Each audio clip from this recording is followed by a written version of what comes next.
Thank you for being so kind as to join us, especially last minute, Blue Orange.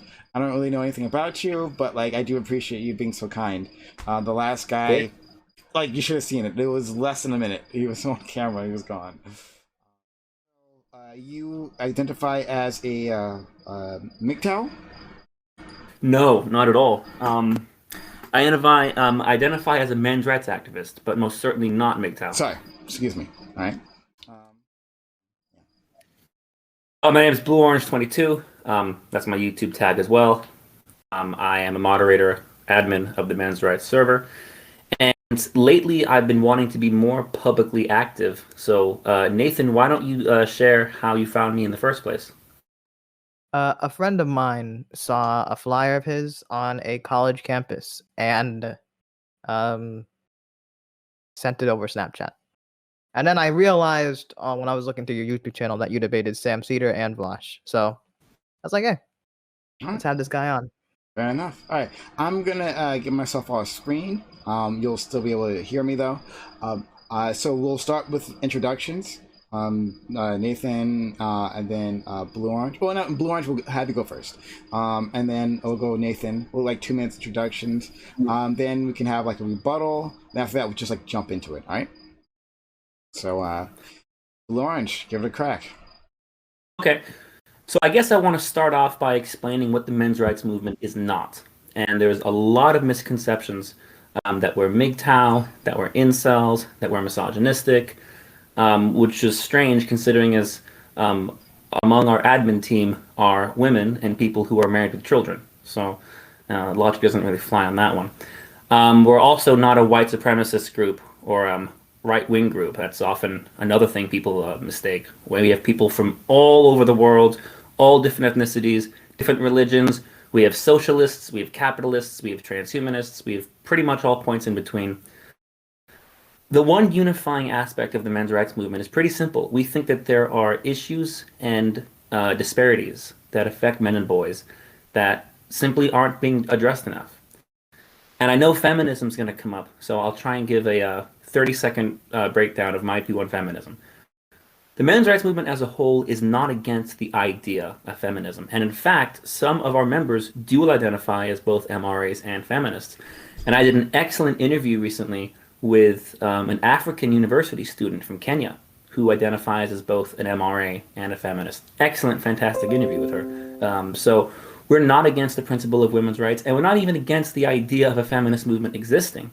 And if I find myself talking to a feminist on social media, I'd say 4 times out of 5, we find out that at least ideologically, we agree on the vast majority of our core values. And 95% of our core values are the same. And then there might be some differences in opinion as when it comes to legislation. What's a good idea? Who's disadvantaged? Is the pay gap real? Is so and so issue valid or not? But what the ideal world looks like is very often the same. Where we become anti-feminists is very often these more politically minded lobbyist groups. And a lot of people who I feel, a lot of organizations and a lot of individuals who I feel, they're really kind of in it more for the political game. And that's true, I think, for a lot of lobbyist groups, whatever it is, on any side of the spectrum. And it's not to call out all feminist organizations, but a lot of times we meet resistance where, frankly, we really shouldn't. And, is it a difference? Is it an ideological difference? Or is there something nefarious going on? You know, and yeah, I'll leave it at that. Mm-hmm. Well, I'll say I personally like feminism. Feminism, by definition, is equality among men and women when it comes to the economy, when it comes to politics, when it comes to social, et cetera, et cetera, et cetera. So I like it. I like the idea. I don't really like the ideas behind men's rights activists and the general outcomes that come when people get involved in the movement. I feel like it's a waste of energy for non-issues. I don't think men are really oppressed. Uh, and I think that it's almost a distraction and a reaction to feminism being more prevalent. And rather than uh, trying to be willing to see where feminists are coming from, it almost puts men in the position of victims. I just don't like playing victim.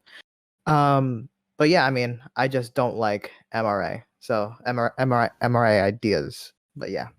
Okay. What are some male issues? Do you think there are any male issues that the men's rights movement would talk about that you would agree with? Can you tell me some of these issues? Because I really don't know any issues. For Okay. me, I'm a man. I don't really feel oppressed by, or I don't feel like a victim in any sort or any sort Okay. of way because of my gender. I'm assuming you're from the United States. What happened? I'm assuming you're from the United States. Oh yeah. Okay. Well, I'll just rattle some off. The education gap, circumcision, the life expectancy gap, the draft, although that's, I think, becoming neutral now. Not that I like any draft, to be honest with you. The way male victims of domestic violence are treated, the sentencing disparity in gender, which is bigger than race. A lot of people don't know that. And I did a video on police shootings and disparities in police shootings. And yes, it is true that Americans of color are significantly more likely to be killed by police than a white American. The gender gap, um, men overall, when you take all races, 19 times more likely to be killed by police. And statistically, a white man is significantly more likely to be killed by police than a black woman. Is it fair to say that men do commit more violent crimes? Absolutely. But I just think that's an interesting statistic. When I said the employment gap, Yeah. I said Um. so go on. Yeah. So I just wanted to address some of the points that you made there. First of all, I'm circumcised. I don't mind being circumcised. I was thinking about it. If I had a kid, would I get them circumcised? Would I not get them circumcised? I probably would, just because that's what I know. Let me ask you. But what do you mean by what's the problem with circumcision? I'm just curious about that.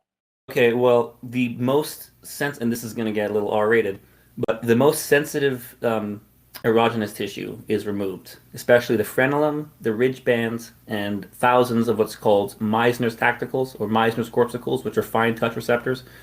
And if you Google or you go on Wikipedia, does circumcision cause a loss of sexual pleasure? You'll find 10 studies that say yes. You'll find 10 studies that say no. You'll say 10 studies are inconclusive. I mean, there's all different studies coming out, all different kinds of claims. But the reality is, logically, how can you cut off the most sensitive tissue from an organ and then not lose the sensation of that organ? How can you cut off not nerve tissue and Are then lose the are function of you that are nerve you, tissue? are you circumcised? I am, yes. Yeah, I mean, like, I'm still able to feel good. You know, like Sure. I don't want to get too deep into this, but I can still feel good even Oh, if I'm not.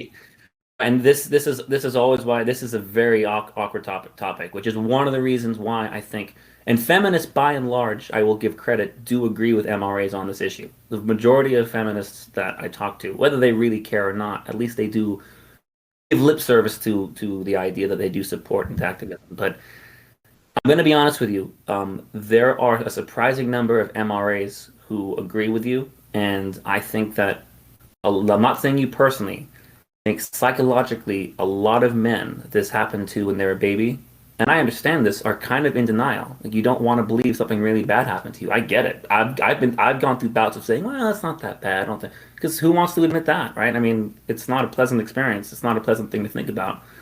Um, Uh, what were some of the other problems and yeah. disparities? Because we can move on for the sake Yeah, of I know speed. this one gets weird. Okay, I was talking about the The education first gap. few Okay, education gap. So what's the education gap? so and I could give international examples, but I'm going to stick with America for just the time being, and then ask me if you'd like to expand internationally. In the United States, boys and men are behind in every facet of education, from primary school to university. Boys get lower grades in every subject at every age. Boys are less likely to graduate high school. Boys are less likely to go to college. And yet, there are significantly fewer scholarships available for male students. And to make matters even worse, there was a study by a woman, actually, at the MIT School of Economics, Camille Terrier. I'm a big fan of hers. I've actually spoken to her before, showing that not only do boys get lower grades in every subject at every age, but boys actually get lower grades for the same work as girls. And they found that when you remove gender and you have blind testing from third-party assessors, that the gender gap disappears. And this study has been replicated overseas as well, where boys are getting lower grades than girls for the same work. And that bleeds into the next issue, which is the employment gap, which is, and this is at this point, honestly, men under 45, because I've been talking about this for 10 years, and back then the stats were like 30 to 35. So this is now men in their 40s and under. Men today are significantly more likely to be unemployed. And it's causing such a problem that women are now having a difficult time finding an economic match to marry. Young women are twice as likely to buy their own home, and young women are now out earning men.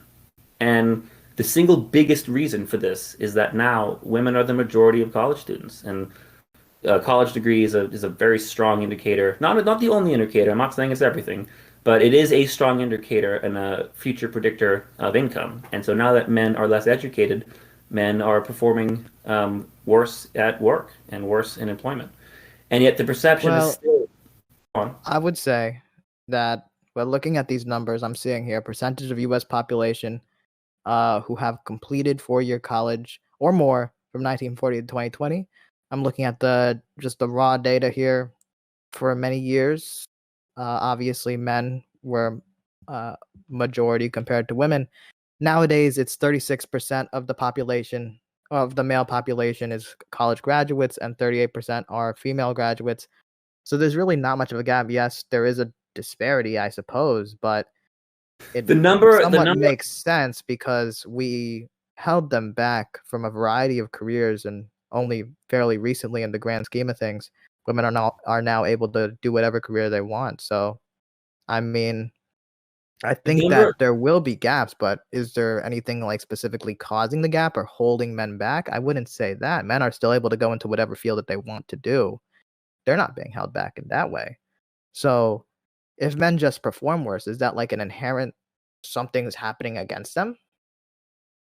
Well, the figure I usually cite is that 56%, 56 to 57, and this is circa 2018, 2019. 56 to 57% of undergraduates are women, and obviously 44 to 43 are men. And the number is actually slightly higher for postgrad. There was a Is very there interesting. something that's stopping men though from going to college in that situation? Well, I think you have. I would say three factors. First of all, the grading gap. If boys are the grading bias, if boys are getting lower grades for the same work, obviously they're disadvantaged. Wait, Secondly, what bias? I told you that study from MIT, right, found that when you control for all factors, boys are given lower grades, right, a lower assessment for identical work. I Really? can email it to you if you like. Sure. Oh, you It, can just send it on Discord if you want, or drop it in it, the chat here. it's you mean the chat on right here on this? Yeah, on here. That's Okay, fine. it is. I will say it is 62 pages long, and it is a little bit math intensive, but the first few pages summarize it rather well. Here we go. Then, if you'd like a European study, it's a shorter, easier to read article. But essentially, this did a very good job of cutting through all possible controls, and found that by the end, there's an unexplainable 6 to 7% discrepancy that can only be explained by a gender bias. And if this was like coming from Breitbart, I would say, okay, but this is MIT School of Economics. They're pretty good with numbers there. Yeah. Sorry, I'm just let me open. I'd also say, and this is something that we get quite a lot on our Discord. I actually emailed a 19-year-old girl about, she'd obviously just finished high school, and she said that there's a lot of hostility towards boys. Like there's a lot of boys are bad coming from both I other. don't know about that, my guy. Wait, Yes, you get, from schools, like from teachers or something? yeah. And if you browse the men's rights Discord, these kinds of stories, and I know you say it's just an anecdote, but when you start hearing similar anecdotes over and over and over again, I mean, there's something to that, maybe. But she's actually just started college, and I've asked her to pay attention to what's going on at college and to do an interview around New Year's. So I'm gonna do that. What exact? Wait. I'm sorry. I really want to get into that culture thing because I remember on the Majority Report you mentioned like something around the lines of young boys are emailing you saying that their schools are teaching them Well, what were they being taught? That men are bad or something like that? Just in general, just that they get a lot of hostility and they feel like they can't talk to their parents about it or else they'll get shouted down. They can't challenge a teacher or else they'll be shouted down. They just kind of feel like they have to be quiet about it.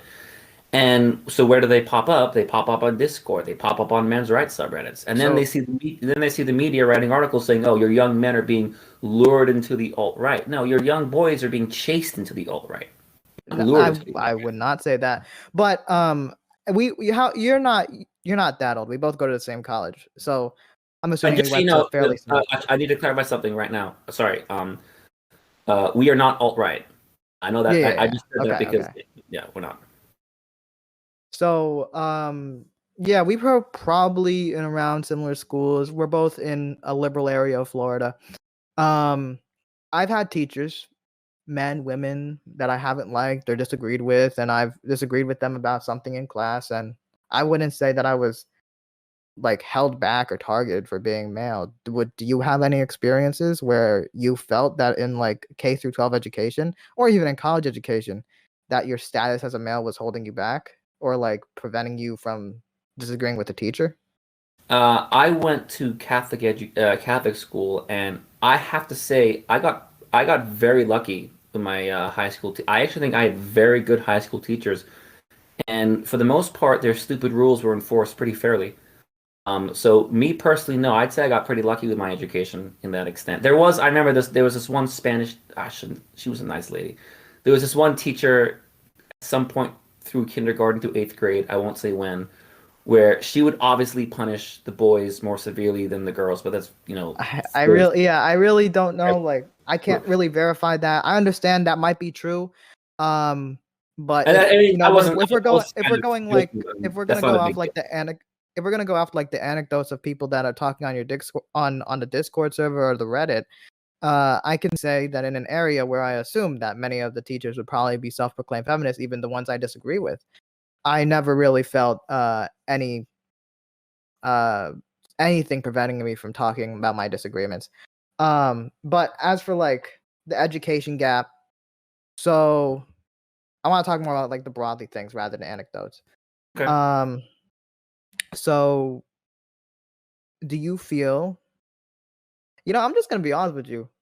I am willing to take my L here. I did not prepare for an MRA discussion, but so I don't know all your information or all your stats, but like I want to know if there's anything like really systematic that we have to target that that has to be like anything that's like immediate that has to be done that is like really holding men back.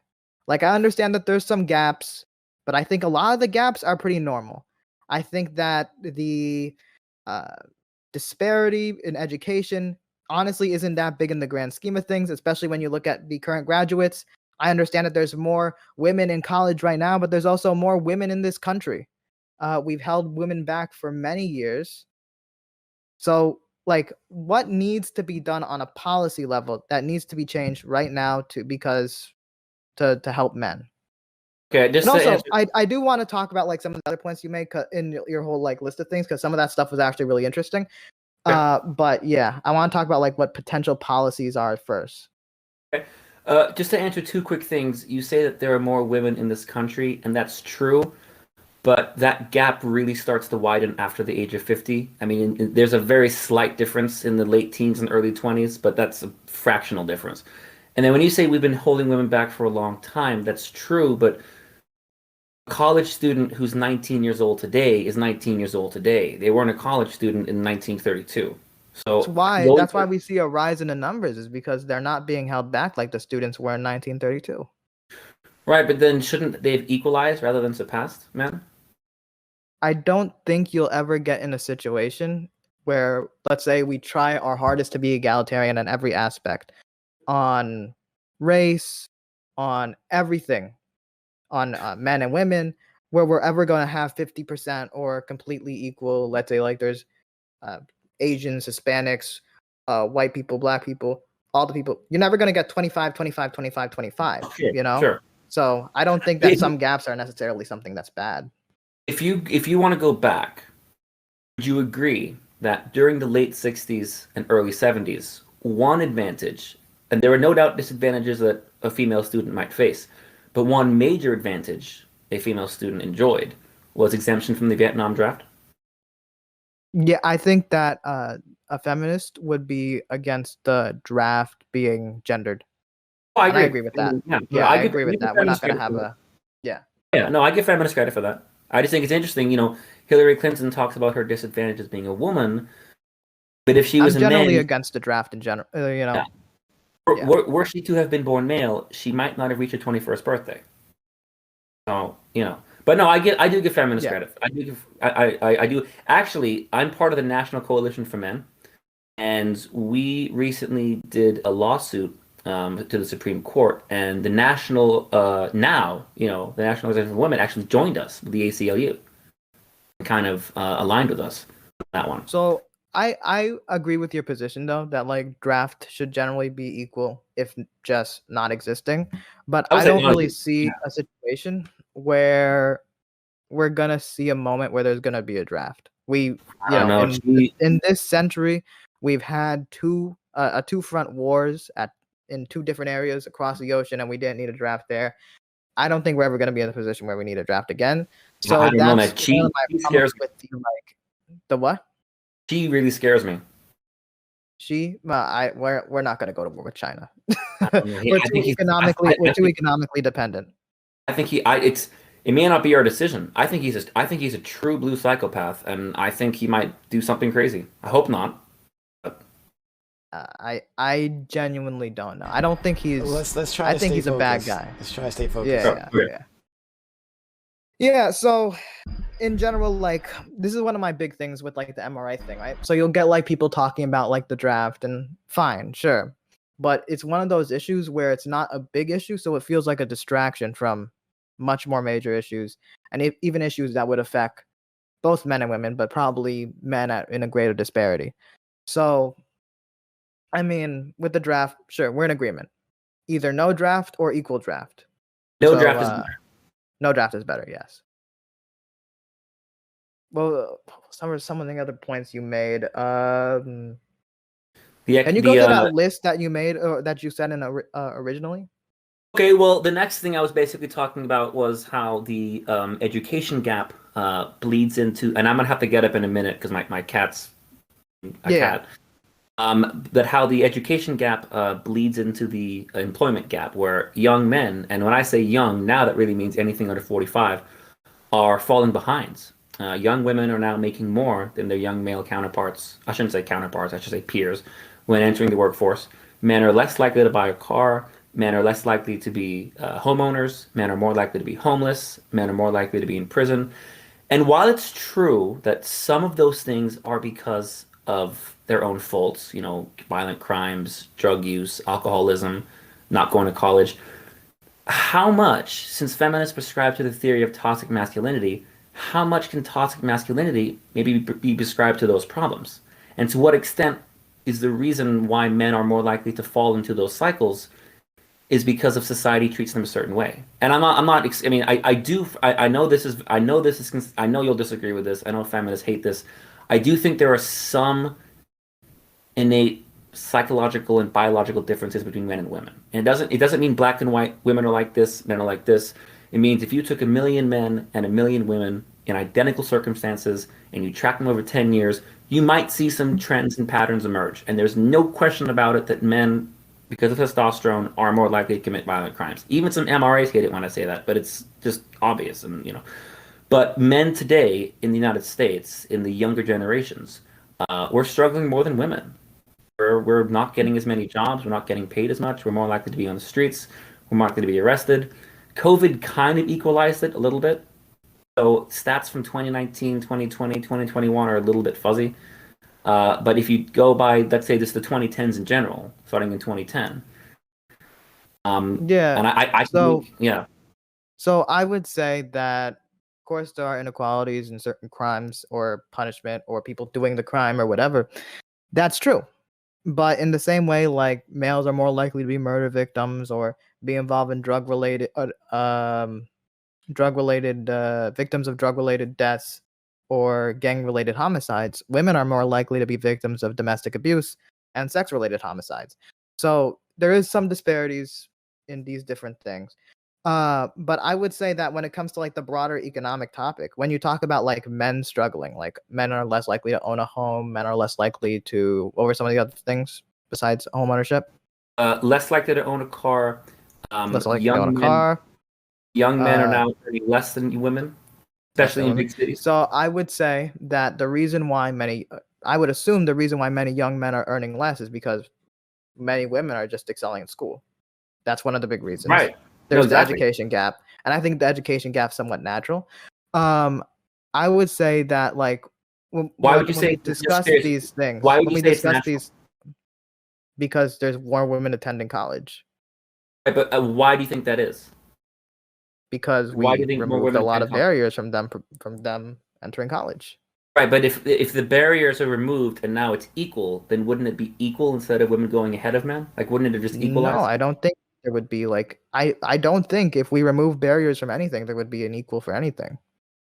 Like if we're expecting like 50-50, I think that's idealistic. We're not going to get a 50-50. Even there's always going to be like some sort of disparity, even if it's like 51-49 or whether it's 60 to 40, it's still going to be a thing. But 60 to I think one of the big things I could accept, 60-40 would be a little, I don't know. I'm not sure with that. But I think when we look at these issues, a lot of these issues are very valid and important to look at that. But we got to look at also solutions. And I think that everybody right now in America, not just men, not just women, are in a tough place. And I would say that the solution would be broad domestic policy that helps both genders.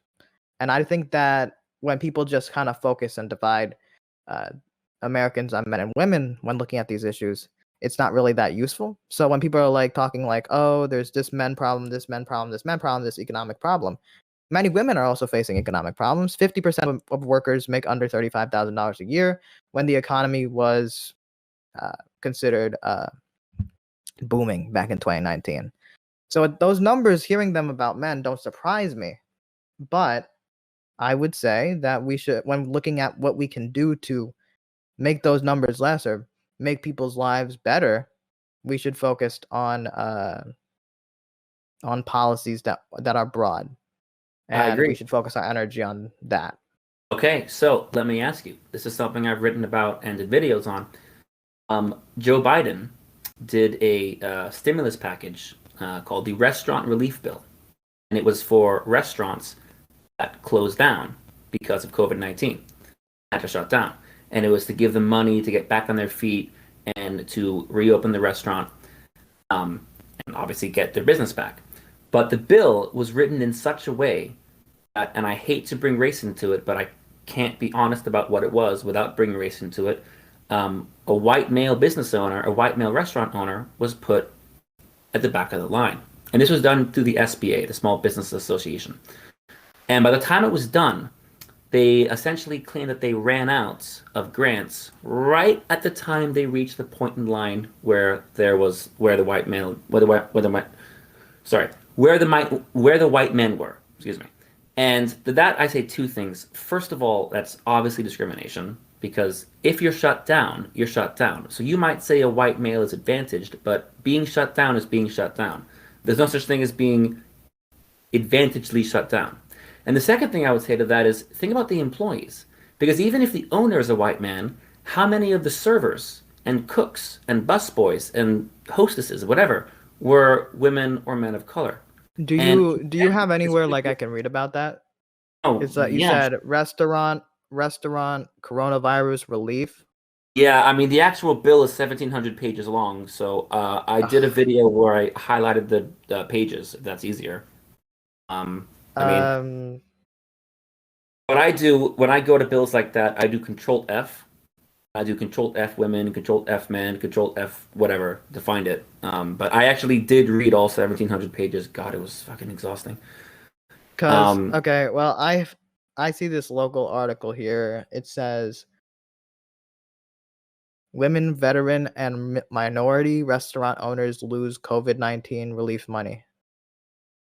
Okay. A federal relief program designed to help women, minority, and veteran restaurant owners survive the pandemic has backfired on them. It's really rough. We've been doing what we can to keep the business open. We cut the staff down to just me, my business partner, the head chef, and one cook. With her paycheck protection program money spent, she applied for the restaurant revitalization fund and was awarded $89,000. She considered it a godsend that would help keep the drinks flowing at the Seattle pub as they have for the past 40 years. No, I'll keep reading this article. I'm gonna send you a link. This is basically that the lawsuit from a white male business owner who sued. That article is kind of framed in a very disingenuous way. It's saying that, well, now that because white men have sued and they did win the initial lawsuit, that now women are losing the grants. And the lawsuit wasn't that women shouldn't get it; it was just that men should get it too. So I don't know if that was the same story, but if it is, I find that headline to be very disingenuous. I'm looking into it.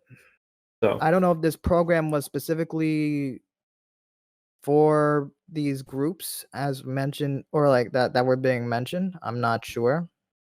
But I know. okay, sure. I'll give you that there was a disparity in that policy. So that's just, that's just. But does that an really example. represent like a systematic, big time oppression of men, or something that's really holding us back? If you're a man who supports his family with his restaurant, I would say, yeah, it's a pretty big deal.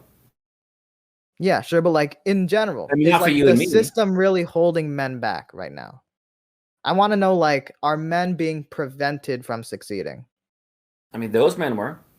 I think that there are examples of like, oh, there's like a law that's a little unequal, Yeah, I get what in this way or that way, but like I really want to know, like, is there anything really comparable to what women had to go through that men are currently going through?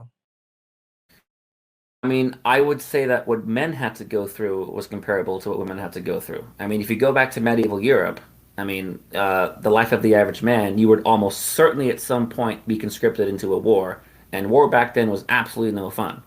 So people talk about how bad life was for women back then. I agree, but the male peasant wasn't exactly partying Cabo either.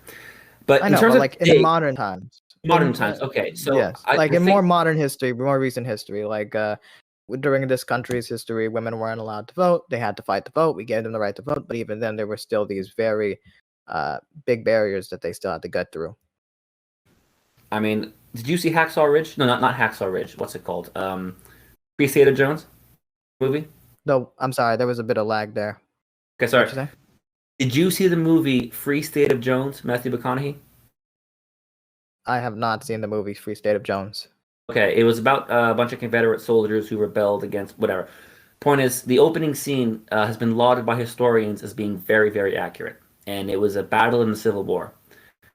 In that battle, a boy of about 15 or 16 essentially bleeds to death in Matthew McConaughey's hand, and it's a very gruesome look at the battle. And we talk about these challenges that women had, and yes, that's true. So But wait, that millions, movie's about like the Civil War, and yes, the men were drafted. right. And Yeah, Civil so War, I World War think II, World War One, Korea, Revolutionary War, War of I think 1812. I don't think you can discount the draft when I talking think about that historical yeah, fiction. sure. I think that stuff like that is a direct response, direct uh, action or direct result of patriarchy and the thinking that comes with that. So like the idea that like That's not going to men bring him have to back. hmm? That's not going to bring him back from the dead. What do you mean? Maybe patriarchy or not, but that's not going to help him. Still dead at 18, 1920. Yeah, but I think that's literally a result of men making the decision to limit women from going to war, you know? Or limit women from the draft. The idea that women aren't strong enough to do that, or women shouldn't be the ones fighting, or women should stay in the house and take care of the kids, or whatever the reason might be. Sure, I don't If disagree we with that. want to make situations where women can also die in the hands of Matthew McConaughey, then we need to be pro-feminism, in my opinion, and And I'm not sure see there are women women that as would stand inherently for that weaker. too. Yeah.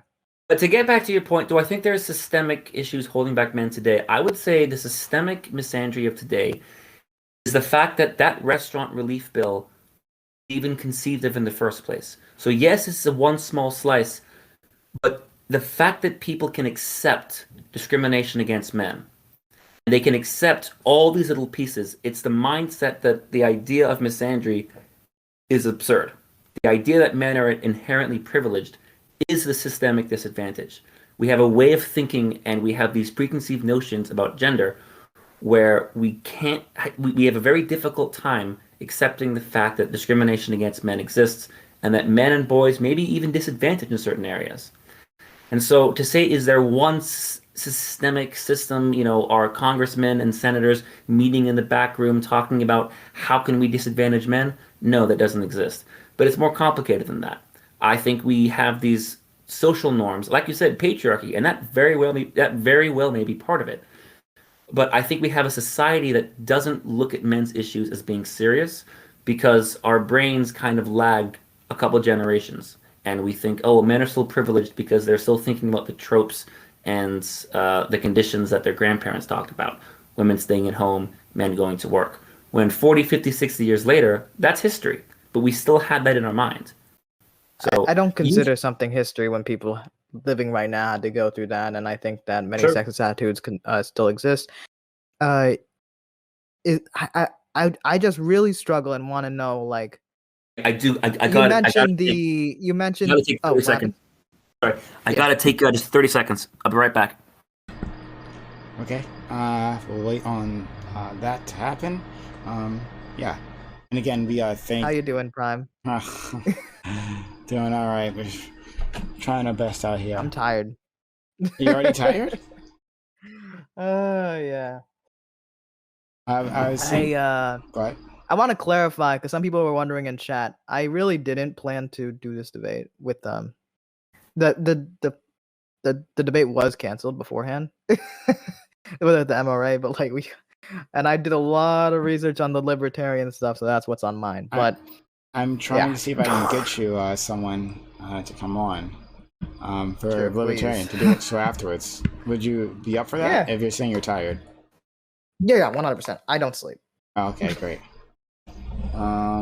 Yeah, hopefully we can grab this other person.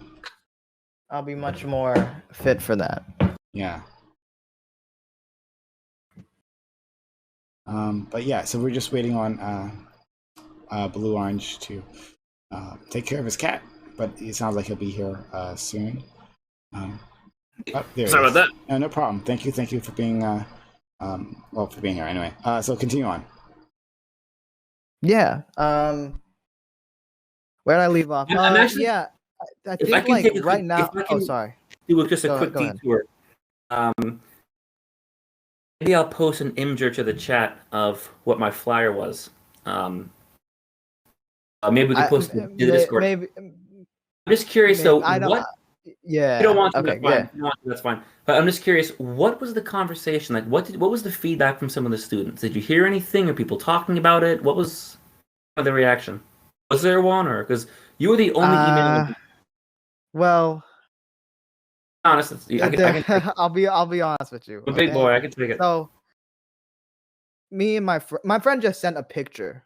I wasn't there. I was at home.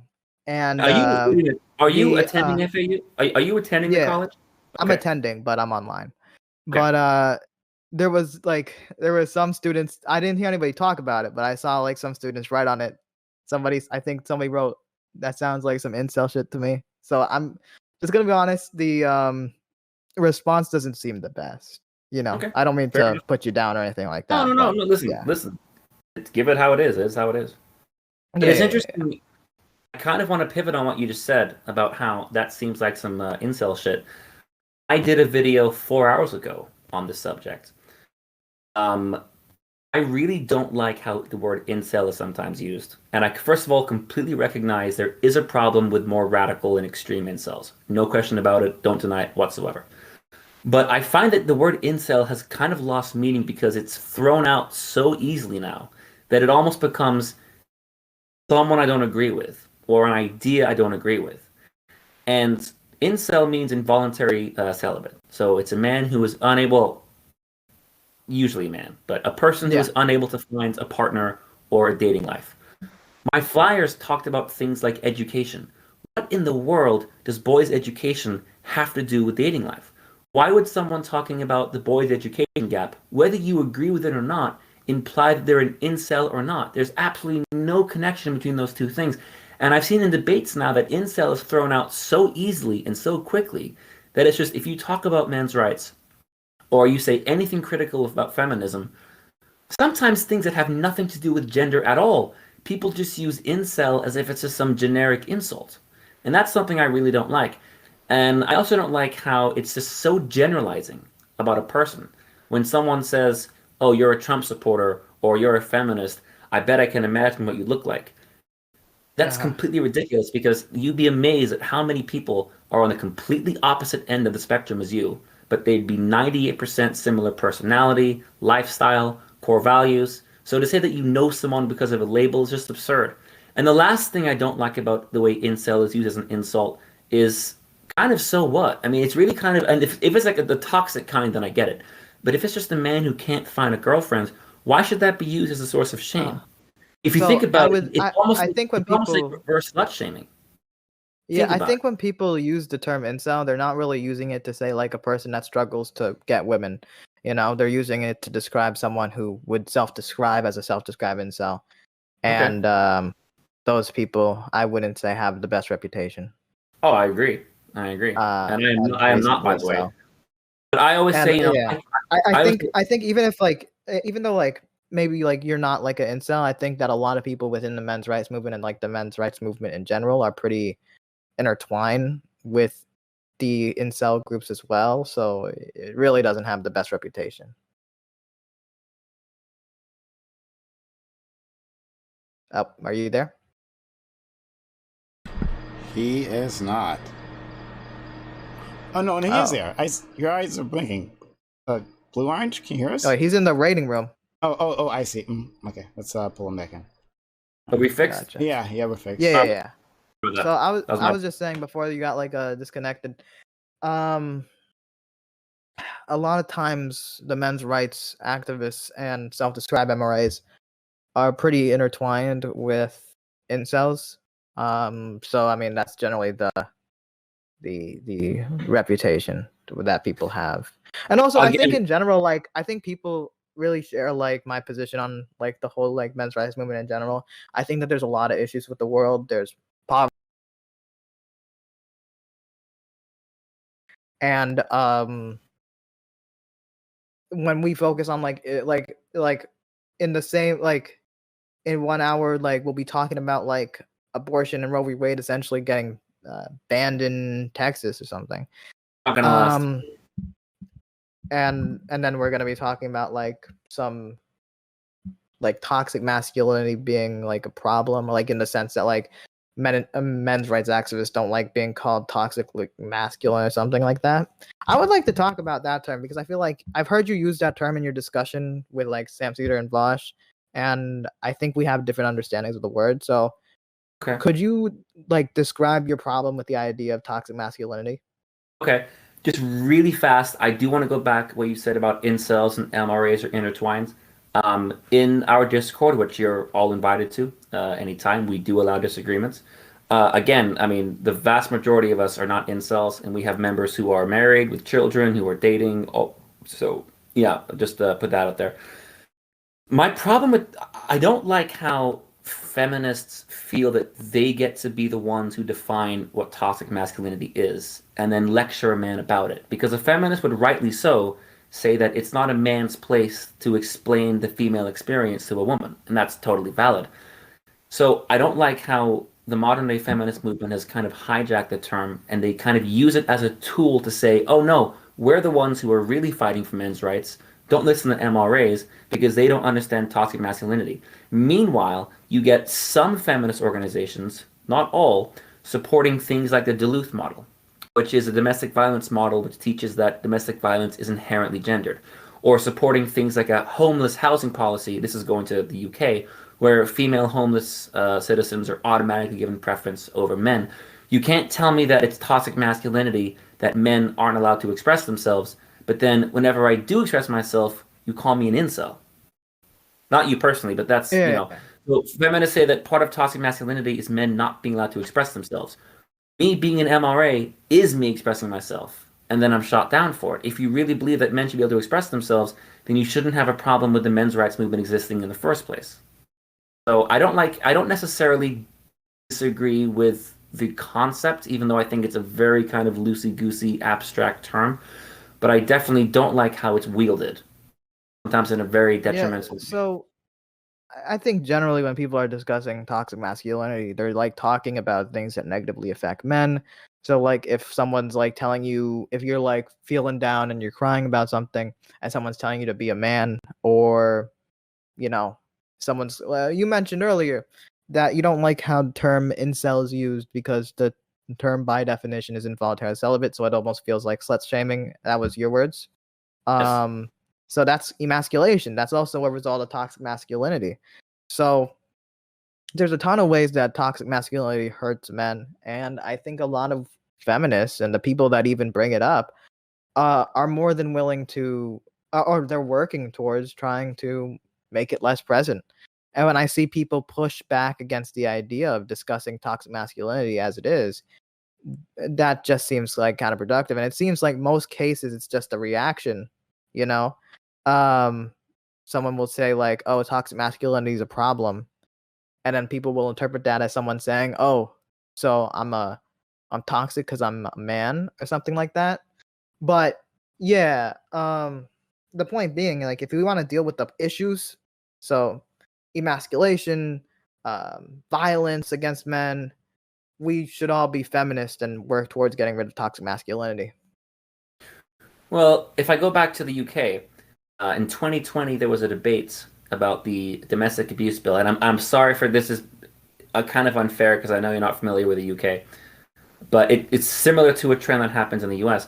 There was the 2020 domestic abuse bill was being debated in Parliament, and several prominent feminist groups and prominent politicians, MPs, members of Parliament, were pushing for a gendered version of the bill. They didn't like how the bill was gender neutral. They didn't like how men and boys were afforded equal wording and protection in the bill. And they were calling for a gendered bill that recognized the gendered nature of domestic violence.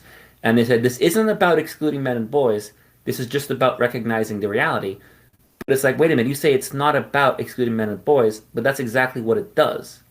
So wait, And what exactly would the bill do? Would it like prevent like people from getting arrested for doing domestic violence against men and boys? so essentially, it was an indirect way of doing just that. It was structured in such a way that domestic violence against men wasn't legal, it just wasn't legally recognized. And so if the police officer shows up, he would have to find another offense to arrest the man for. And this is something I debated with Vaush, and he made the point that the bill was defeated, and that was his big aha moment. But the problem with that is this has been going on in the UK for a very long time, de facto. So it's de facto versus de jure. Yes, the bill was defeated, but this has been happening in practice for a very long time. And the fact that it was even attempted in the first place is pretty scary. So no, Vaush said I was lying when I said feminists were trying to legalize domestic violence against men. In a vacuum, he's right. Yes, feminists are not, so I should say, no, feminists are not trying to legalize domestic violence against men. It's more subtle than that, though. They're trying to write the code in such a way, they're trying to language the bill in such a way that a man would have a very difficult time getting adequate legal recognition.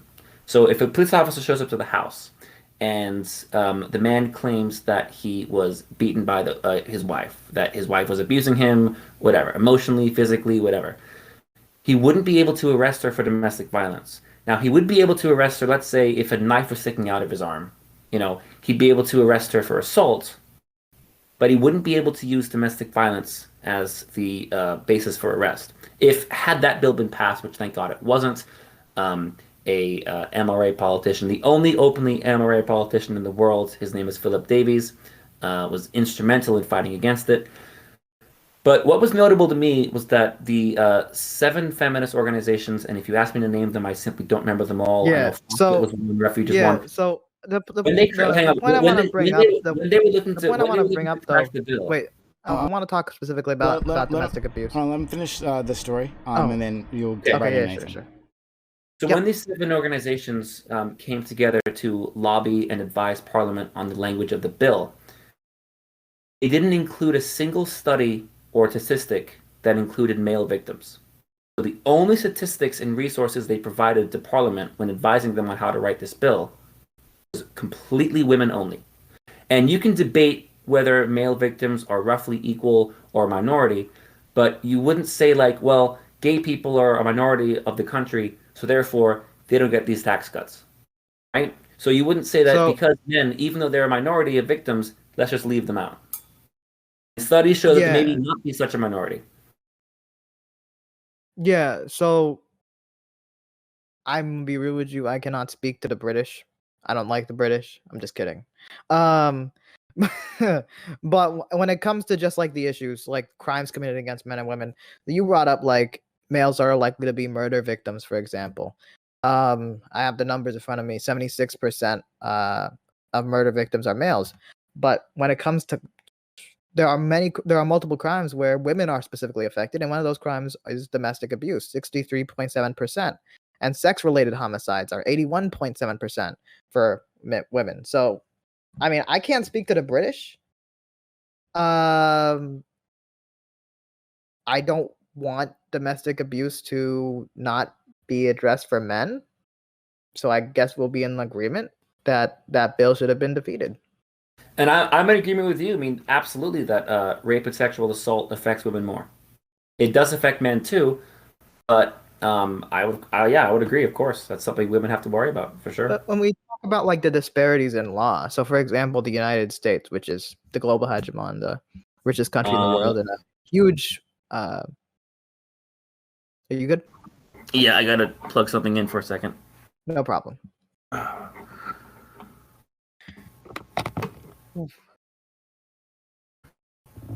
Yeah. So when we talk about, somebody said in chat, men don't report domestic abuse because it's embarrassing to them. That's a direct result of toxic masculinity, my friend, and they should be reporting Listening, I'm domestic abuse. listening. Yeah. Yeah, yeah. Fuck, where did I leave off? Yeah. When looking at America, when we look at like laws specifically affecting men and women, so recently there was the Texas bill that is trying to prevent women from 1%. having an abortion, even though there's it's the constitutional precedent is pushing or allows abortion. It's constitutional. And the Texas bill is trying to prevent it, push against it. And it's obviously not just Texas where this is happening. Ron DeSantis in Florida is looking into a similar bill. And obviously the right wing, the entire like 50% of our politics, the Republican Party, is trying to prevent women from having the right to choose. This isn't even like some hidden thing that we have to speculate on. This is like the policy platform of the Republican Party. So if we're going to be talking about like bills and legislation specifically affecting men and women, we can look at things like the abortion bill. We can look at sorry, let me just close that. Well, let me just say, Yeah, the abortion bill, for example. If we want to look at specific policies. okay, well, let me just say first of all, as a Republican, I am pro-choice. I definitely do not think most Republicans want to ban abortion. I think most Republicans around the country are very angry with Texas because it's a very bad look, and all it's going to do is flip Texas blue.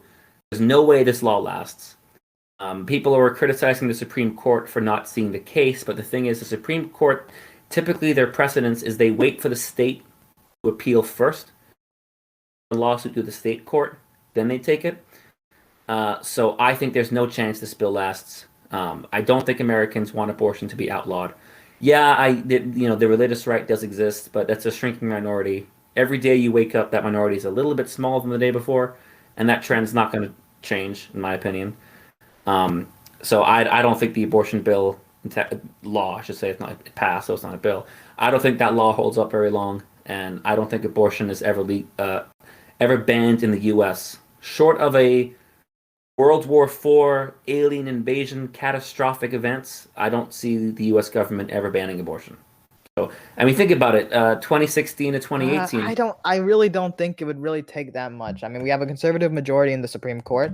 If Texas were to get their bill a Supreme Court case and enough people in there would be on their side, then yeah, Texas would effectively be the first state to ban abortion.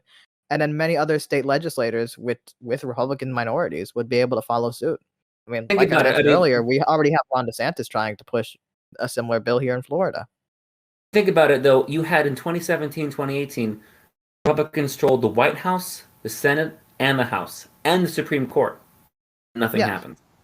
It's not going to happen. And if it goes to the Supreme Court, they're going to strike it down. It's not going to last. Nobody really wants it. It's the last gasp of the dying old religious right. That's all it is. Abortion is part of the Republican platform. It's Or being if you against notice, abortion. if you watch most Republicans today, they do the very best they can to not have to talk about it. Trump went out of his way to not have to talk about it. It's the lip service you have to give to the religious right, but it's fading away. And in the next decade, the debate's going to go away completely. Not completely, there'll be little fringes here and there, but nobody wants to make abortion illegal, really. It's not going to happen. The Texas law is not going to hold up, and it's just not going to happen. My opinion. I mean, I hope I'm right. We shall see. We shall see. Oh, wait a minute. Hold on. Sorry, I'm like looking into something real quick. I'm looking at the Republican platform right now. I know it's there. Look, I know it's there because it has to be. Like they have to talk about God, they have to talk about the Bible because they just have to. But that's fading away. The fact that in 2018, Republicans called the House and the Senate and Donald Trump and the Supreme Court, and it still didn't happen, just goes to show you it's not going to happen. And I think the GOP is going to evolve in the next decade, and it's going to take a more moderate stance. I think it's going to change, and you're going to start seeing more, the whole socially liberal, fiscal conservative types. I think that's going to be the new face. And the religious right, the anti-abortion, the anti-gay, that stuff is fading away. It's dying out, and it's not coming back. We shall see, my friend. Okay, but but the reason I bring that up in general is because legislation like that is out in the open. It's big discourse. There's a lot of people defending it. Ron DeSantis wants to repeat it.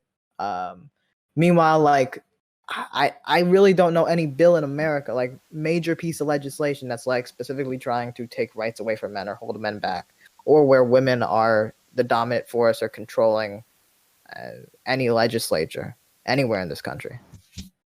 No, and I would agree with the abortion bill 100%. I would be against it 100%. Yeah, but like the point being, there's nothing like that at that scale for men.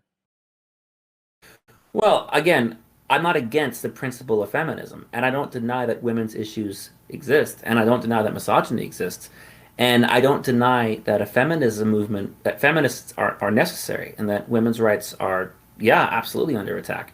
And that's kind of the misconception that people have, that MRAs would be against the idea of feminism or against the idea of mentioning women's rights. We're not. All we're saying is, look, at the same time, while those things are valid, there are some men's issues that we want to talk about. We don't want to make it a contest. This is not Monday Night Football. This is not about who can run up the scoreboard. We're just saying these men's issues happen to exist, and we want to address them. Are men oppressed or not? The term oppression is so abstract. You could twist it so many different ways. Are women's rights under attack in many places in the country? Yeah, that's perfectly valid. I wouldn't deny that, and I wouldn't oppose a feminist fighting against that abortion bill. I would agree with them. I would support them on that.